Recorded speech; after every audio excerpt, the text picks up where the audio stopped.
The sheriff's badge gleamed in the afternoon sun as she pointed directly at my chest. Her voice cut through the hot Texas air like a blade. "Sir, you are under arrest for trespassing and harassment." My hands trembled as I stared at this woman in uniform, standing on my own property, threatening to arrest me for parking my truck where my grandfather had parked his 50 years ago. The irony was almost too much to bear. She had no idea that the sheriff she had called was my own son. The morning sun cast long shadows across the pasture as I stepped onto my front porch with a steaming cup of coffee. This was my favorite time of day on the ranch. The cattle were grazing peacefully in the distance, and the only sounds were the gentle lowing of the herd and the whisper of wind through the oak trees my father had planted decades ago.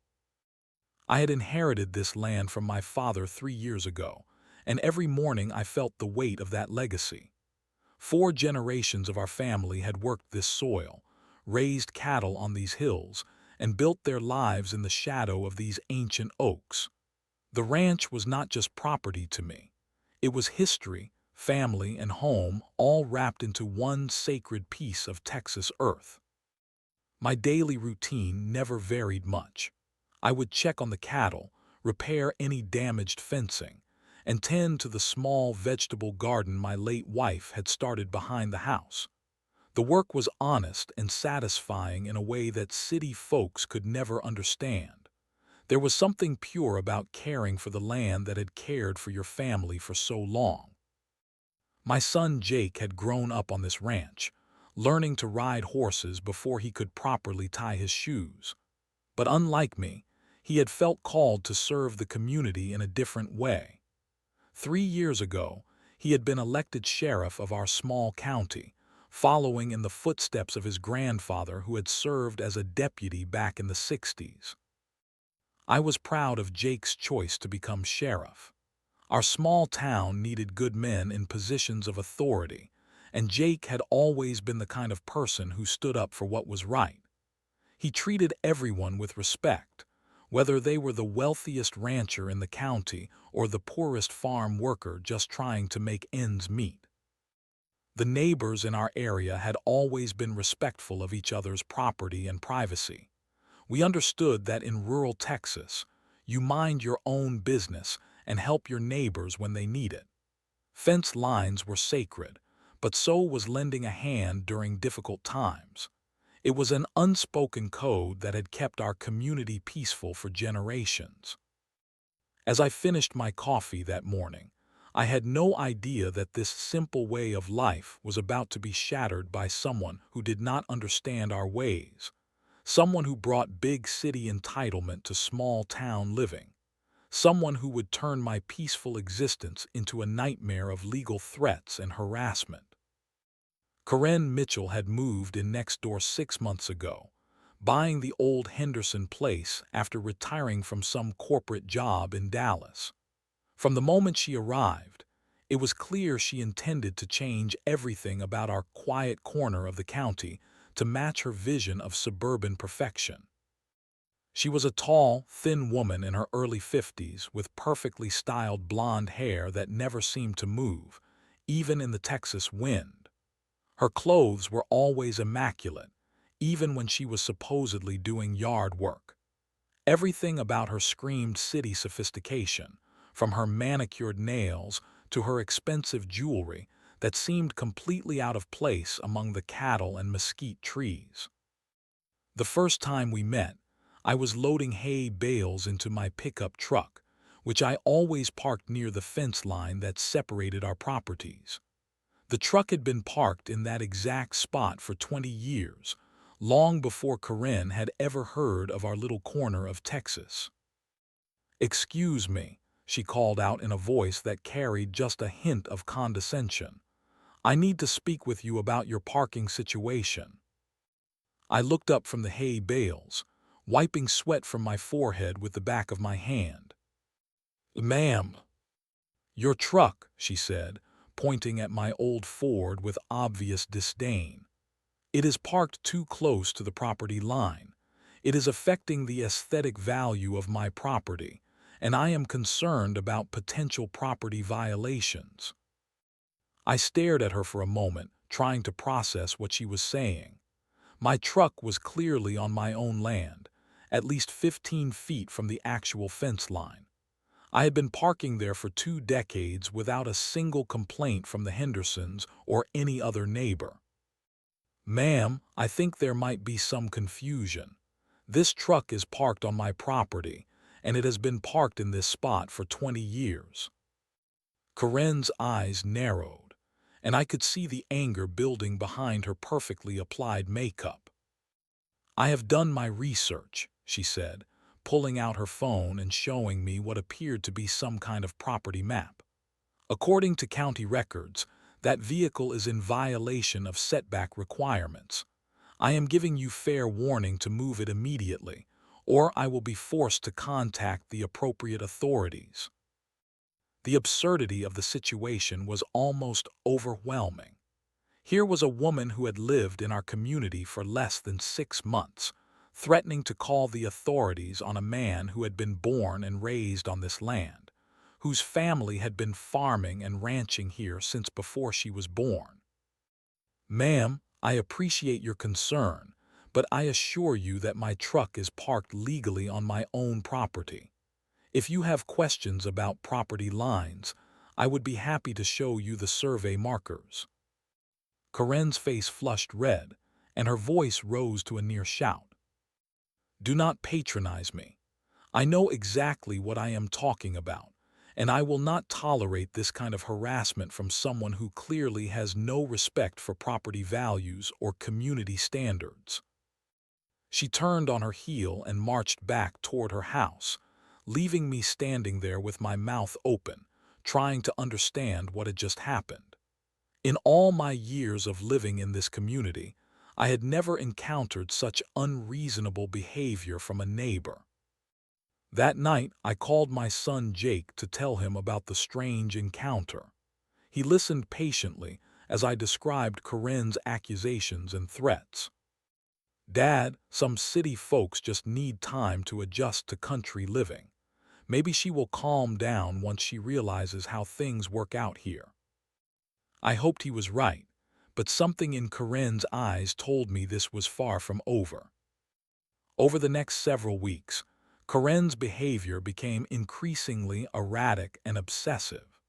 She seemed to spend most of her time researching local ordinances and property laws, searching for any legal justification she could find to support her ridiculous claims about my truck.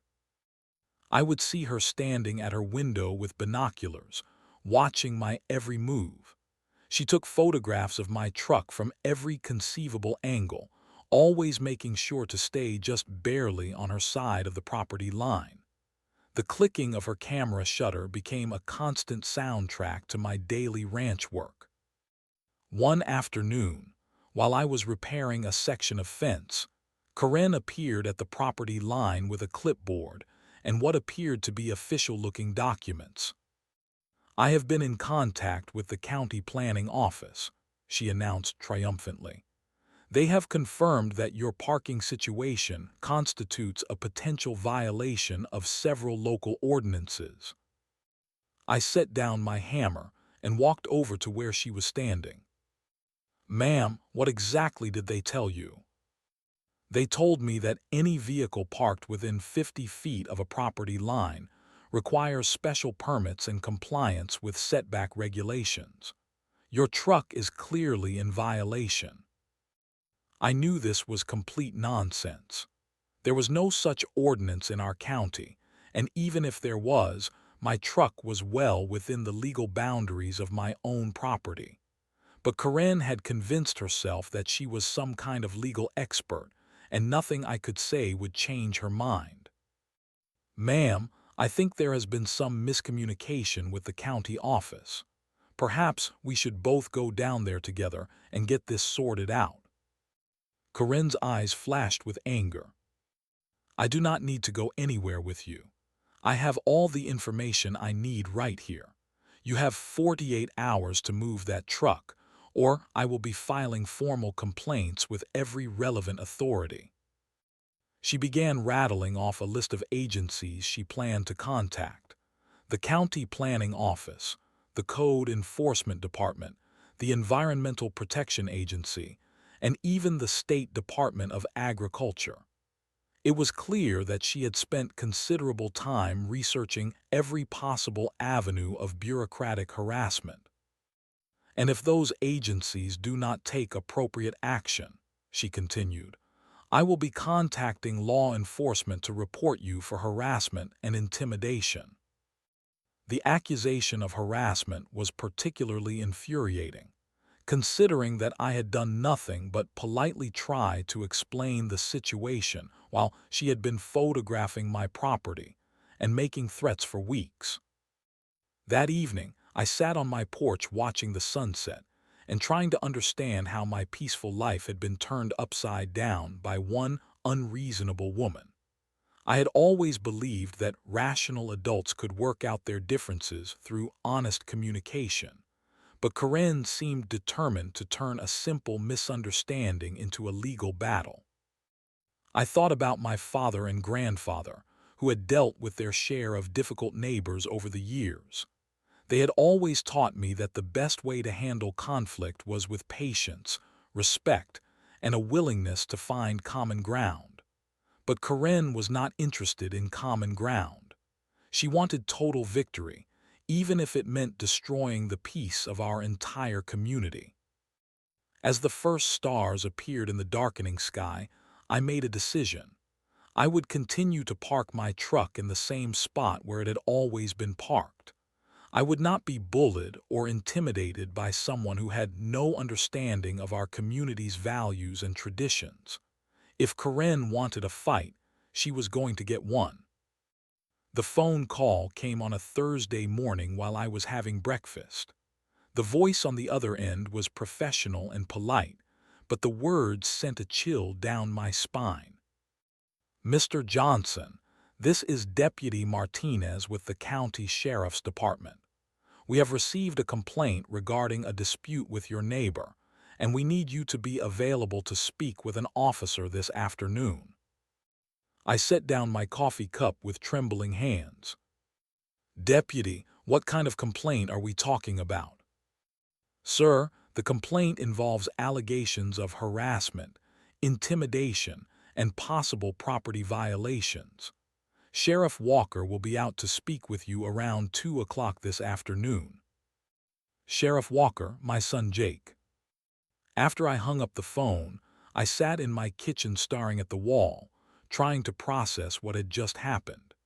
In 63 years of life, I had never had a single interaction with law enforcement beyond the occasional speeding ticket. The idea that someone had called the sheriff's department to report me as a criminal was almost impossible to comprehend. But the truly incredible part was that Karen had no idea she had just called my son to arrest his own father. She had been so focused on her legal research and bureaucratic threats that she had never bothered to learn basic facts about the community she had moved into. She did not know that Sheriff Jake Walker was the son of the man she was trying to have arrested. Part of me wanted to call Jake immediately and warn him about what was coming, but another part of me was curious to see how this would play out. Karen had been so confident in her legal expertise and so certain that the authorities would support her position. I wondered how she would react when she discovered that her calls for justice had backfired in the most spectacular way possible. I spent the morning trying to go about my normal routine, but I could not concentrate on anything. Every few minutes, I would glance toward Karen's house and see her moving around inside, probably preparing for what she believed would be her moment of vindication. Around noon, I saw her come outside and begin setting up what appeared to be a presentation area near the fence line. She had printed out maps, photographs, and documents, organizing them on a folding table like some kind of legal exhibit. She was clearly planning to present her case to the responding officer with all the authority and professionalism she could muster. The irony of the situation was almost overwhelming. Here was a woman who had spent weeks researching ordinances and regulations, who had threatened to contact every government agency in Texas, who had convinced herself that she was the victim of harassment and intimidation. And she had absolutely no idea that the sheriff she had called was the son of the man she was accusing. At 1:30, I positioned myself on my front porch where I would have a clear view of the entire confrontation. I wanted to see Karen's face when she realized what she had done. I wanted to watch her confidence crumble when she discovered that her carefully planned legal ambush had turned into a humiliating mistake. I thought about my father, who had taught me that justice has a way of working itself out, even when it seems like the wrong people are winning. He used to say that patience and integrity would always triumph over arrogance and entitlement, but sometimes you had to wait for the universe to balance the scales. As I sat there waiting for Jake to arrive, I realized that this moment would define not just my relationship with Karen, but my son's reputation as a fair and professional law enforcement officer. I knew that Jake would handle the situation with the same integrity and professionalism that had made him respected throughout the county. The sound of a patrol car engine in the distance told me that the moment of truth was finally approaching. The white and blue patrol car pulled into my driveway at exactly 2 o'clock, kicking up a small cloud of dust as it came to a stop. Jake stepped out wearing his crisp uniform and mirrored sunglasses, every inch the professional law enforcement officer. Karen emerged from her house immediately, carrying her folder of documents and wearing what I could only describe as a triumphant smile. She had clearly been waiting for this moment for weeks, and she approached the patrol car with the confidence of someone who believed justice was finally on her side. "Officer, thank you so much for responding to my complaint," she began before Jake had even closed his car door. "I have all the documentation right here to show you exactly what this man has been doing." Jake nodded politely and removed his sunglasses, revealing the same calm, professional demeanor that had served him well throughout his law enforcement career. "Ma'am, I am Sheriff Walker. I understand there is a dispute regarding vehicle parking and possible harassment. I would like to hear both sides of the story and examine the situation myself." Karen practically glowed with satisfaction at being taken seriously by the sheriff himself, rather than just a deputy. "Sheriff Walker, I have been dealing with harassment and intimidation from this man for months now. He parks his vehicle in violation of county ordinances, and when I tried to address the situation reasonably, he became hostile and threatening." Jake listened patiently as Karen presented her case, complete with photographs, property maps, and printed copies of what she claimed were relevant ordinances. She spoke with the authority of someone who had done extensive research and was absolutely certain of her legal position. "Ma'am, these are some very serious allegations. Let me examine the property boundaries and speak with the other party before I make any determinations." Jake walked over to where I was standing on my porch, maintaining the same professional demeanor he had shown with Karen. "Sir, I understand you are the property owner here. Can you tell me your side of this situation?" I explained calmly that I had been parking my truck in the same location for 20 years, that it was clearly on my own property, and that I had tried repeatedly to resolve the matter peacefully with my neighbor. Jake nodded and began examining the fence line, the position of my truck, and the property boundaries. He took measurements, consulted what appeared to be an official survey map, and documented everything with his camera. Karen stood nearby, watching nervously as Jake conducted his investigation. I could see her confidence beginning to waver as the sheriff took more time and care with his examination than she had expected. After about 15 minutes, Jake returned to where Karen was waiting with her presentation materials. "Ma'am, I have completed my examination of the situation, and I need to inform you of my findings." Karen straightened up, clearly expecting vindication.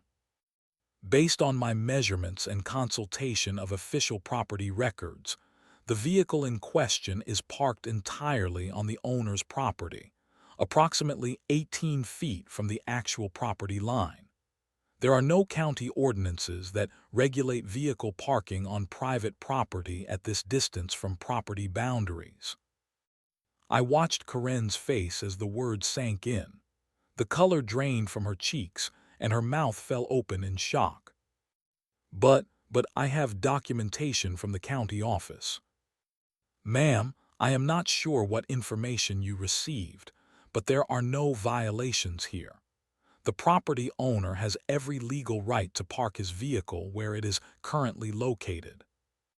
Karen began shuffling through her papers frantically, as if she could find some document that would prove the sheriff wrong. "This cannot be right. I specifically asked about setback requirements and ordinance violations." Jake's voice remained calm and professional, but I could detect just a hint of impatience. "Ma'am, filing false reports with law enforcement is a serious matter. I need you to understand that the allegations you have made today are completely without merit." The moment of truth was approaching, and I could see that Karen was beginning to realize her carefully constructed case was falling apart. But she still had no idea that the worst revelation was yet to come. Jake finished writing his report and walked back toward where I was standing on the porch. As he approached, he removed his hat and ran his fingers through his hair, a gesture I recognized from his childhood whenever he was dealing with something particularly frustrating. "Dad, I am sorry you had to deal with this nonsense," he said in a voice loud enough for Karen to hear clearly. The word "dad" hung in the air like thunder before a lightning strike. Karen's face went through a series of expressions that I will remember for the rest of my life. First confusion, then realization, then absolute horror as the full magnitude of her mistake became clear. "Dad," she whispered, her voice barely audible. Jake turned toward her with the same professional composure he had maintained throughout the entire encounter. "Ma'am, yes. This is my father. You called the sheriff's department to report that my father was harassing you by parking his truck on his own property." Karen's legs seemed to give out slightly, and she reached for the fence post to steady herself. Her carefully organized documents scattered in the wind as her hands began to shake. I did not know. I had no idea." "Ma'am, that is exactly the problem. You moved into this community 6 months ago and immediately began making accusations and threats without taking the time to understand the people you were dealing with."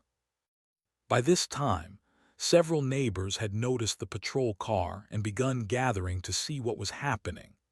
Mrs. Patterson from across the road, old Mr. Garcia from the next ranch over, and the Johnson family from down the lane had all come to investigate the commotion. Karen looked around desperately as she realized that her humiliation was becoming a public spectacle. "Sheriff Walker, I was just trying to protect my property values, I thought. I was told." Jake's voice carried the authority of his badge and the disappointment of someone who had seen too much unnecessary conflict. "Ma'am, you were told wrong. You filed a false report, wasted valuable police resources, and harassed a man who has been a respected member of this community for his entire life. My father has never committed a crime, never caused trouble for his neighbors, and certainly never deserved to be treated the way you have treated him." The small crowd of neighbors murmured their agreement. Everyone in the community knew my family's reputation and our history of being good neighbors and responsible citizens. Karen tried one more desperate attempt to salvage the situation. But I have rights too.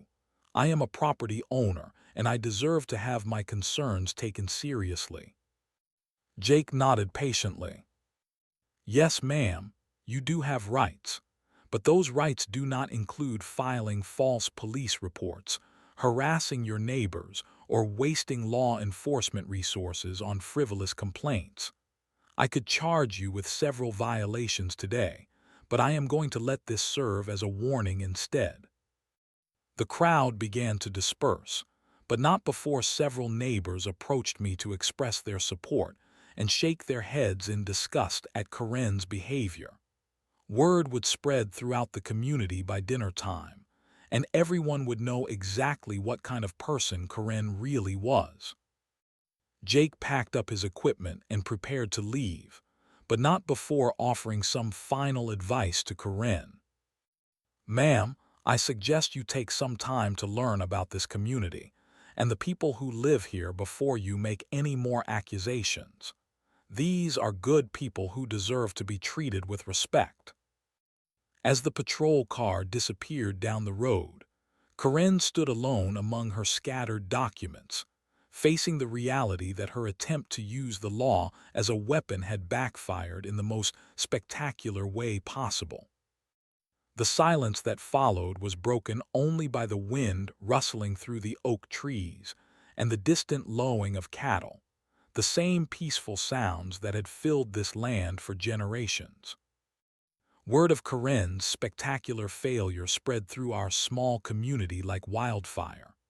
By the next morning, everyone within a 20-mile radius knew the story of the city woman who had called the sheriff to arrest his own father for parking on his own property.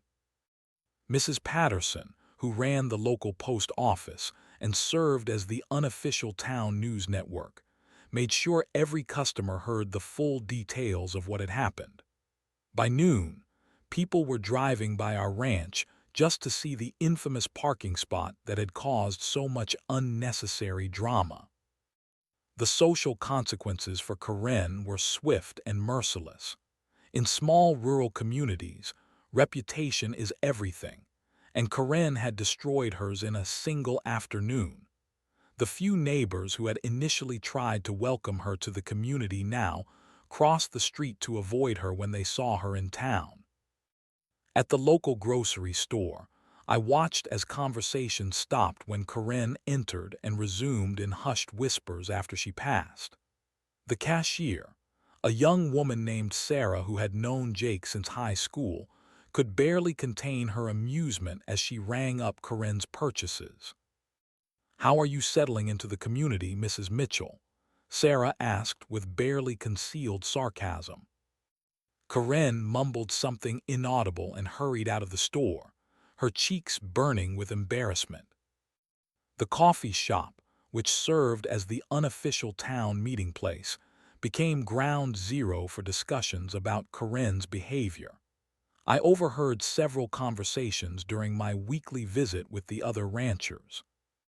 "Can you believe someone would be that foolish?" asked Tom Martinez, whose family had been farming in the area for 4 generations. "Calling the sheriff on his own father." "City people," muttered old Pete Williams, shaking his head. "They come out here thinking they can change everything to suit their fancy ideas." Karen made several desperate attempts to justify her actions to anyone who would listen.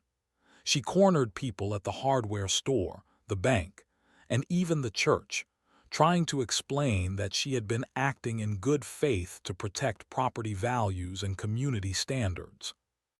But her explanations only made things worse. The more she talked, the more obvious it became that she viewed herself as superior to the people who had lived in this community their entire lives. Her condescending tone and obvious disdain for rural values alienated even those who might have been willing to forgive her initial mistake. I watched from my porch as Karen's isolation became increasingly apparent. Her daily walks, which had once been opportunities to inspect and criticize her neighbors' properties, became solitary affairs. People simply refused to engage with her, and she seemed to shrink a little more each day. The irony was not lost on me that Karen had achieved exactly the opposite of what she had intended. Instead of establishing herself as someone to be respected and feared, she had become a cautionary tale about the dangers of arrogance and entitlement. Jake stopped by one evening to check on me and discuss how the situation was affecting the community. "Dad, I have never seen anything quite like this in all my years in law enforcement. People are still talking about it, and not in a way that is favorable to your neighbor." I poured him a cup of coffee, and we sat on the porch, watching the sunset paint the sky in shades of orange and pink. "Son, I almost feel sorry for her. She made a terrible mistake, but the social consequences seem harsh." Jake considered this for a moment before responding. "Dad, you have always been more gracious than people deserve. But Karen brought this on herself. She could have approached you respectfully from the beginning. She could have tried to understand the community before making demands. Instead, she chose to be aggressive, condescending, and ultimately dishonest. Despite having every right to be vindictive, I found myself hoping that Karen would learn from this experience and eventually find a way to become a better neighbor. But as the weeks passed, it became clear that she had learned only to keep her opinions to herself, not to change her fundamental attitude toward the people around her. 3 months after the incident, Karen's house went up for sale. She had apparently decided that our small community was not the retirement paradise she had envisioned. The "for sale" sign appeared overnight, and within a week, Karen was gone without saying goodbye to anyone. The new owners were a young couple from Austin who were looking for a quieter place to raise their children. They introduced themselves politely, asked respectful questions about the area, and made it clear that they wanted to be good neighbors. The contrast with Karen's approach could not have been more obvious. On a quiet Sunday morning, Jake and I worked together repairing the same section of fence that I had been fixing the day Karen first confronted me about my truck. The repetitive rhythm of hammering and stretching wire gave us time to reflect on everything that had happened. "Dad, do you think she learned anything from all this?" Jake asked as he handed me another fence staple. I paused in my work and looked across the pasture, where the cattle were grazing peacefully in the morning sun. "Son, I hope she did. But some people are so convinced of their own righteousness that they cannot see past their own pride." Jake nodded thoughtfully. "This whole situation reminded me of something Grandpa used to say about treating people with respect regardless of how long you have known them or where they come from. My father had indeed been full of wisdom about human nature and community relationships. He had always taught us that a person's character was revealed not in how they treated their friends, but in how they treated strangers and those they perceived as beneath them. Your grandfather would have handled Karen with more patience than I did," I admitted. "He always found a way to help difficult people see reason without making them feel foolish." "Maybe, but he also would not have tolerated being harassed and threatened on his own property." The experience had strengthened the bond between Jake and me in unexpected ways. Seeing him handle the situation with such professionalism and integrity had filled me with pride, while his support during a difficult time had reminded me how fortunate I was to have raised such a good man. As we finished the fence repair, I reflected on the lessons that could be drawn from the entire experience. Karen's downfall had not been caused by malice or deliberate cruelty, but by arrogance, assumptions, and a complete failure to understand the community she had joined. In rural communities, relationships are built on mutual respect, shared values, and an understanding that we all depend on each other. Karen had tried to impose her will through bureaucracy and legal threats instead of taking the time to build genuine connections with her neighbors. The peaceful sounds of the ranch had returned. The clicking of Karen's camera shutter was replaced by the songs of meadowlarks and the distant sound of Jake's children playing in their grandparents' yard when they came to visit. My truck still sat in the same spot where it had been parked for 20 years, where my father had parked his truck before me, and where my grandfather had parked his before that. Some things in life are worth defending, not because they are particularly important in themselves, but because they represent something larger about respect, tradition, and the right to live peacefully on your own land. The sun set behind the oak trees my father had planted, casting long shadows across the land that had been home to 4 generations of my family. All was as it should be.